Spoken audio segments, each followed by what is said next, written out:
in this picture, Joe Biden, who I must say has a long-standing familial relationship with my father, going back about 40 years when they would both travel on Amtrak together on the trains from Washington. He would get off in Wilmington, Delaware. My father would head back to Philadelphia.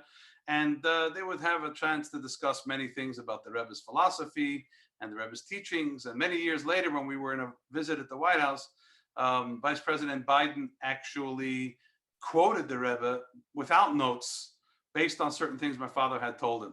So whenever we would see each other, he'd give me what you can obviously see is a pretty warm greeting. He's written personal notes to my family for family occasions. He hosted us at the White House. As you saw, go to one of the other. This picture actually was from the AIPAC conference, which they had on their billboard. So their photographer gave it to me, but it's a beautiful shot.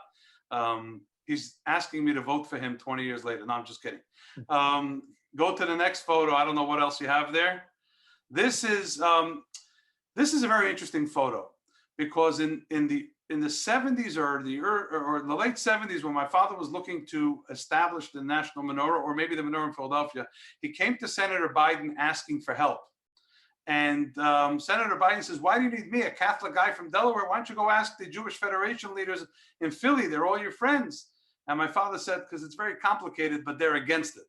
Back then, a lot of the Jewish community was not in favor of the menorah on public property because they felt it encouraged other legal precedents and other legal grounds for religious symbols and other faiths on public property, which, I believe we have to afford rights to others that we want for ourselves. So this was him at a menorah lighting at the 35th anniversary of the National Menorah, where he came and spoke as vice president about it, and indicated that within a few hours he would be traveling back to Delaware to celebrate Hanukkah with his own grandchildren, who are, by the way, halachically Jewish.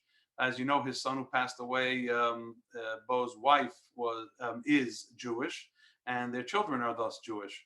The yarmulke he's wearing is a yarmulke that the White House offers at the White House events, has the presidential seal on the outside and says the White House on the inside, and he chose to wear it when he spoke.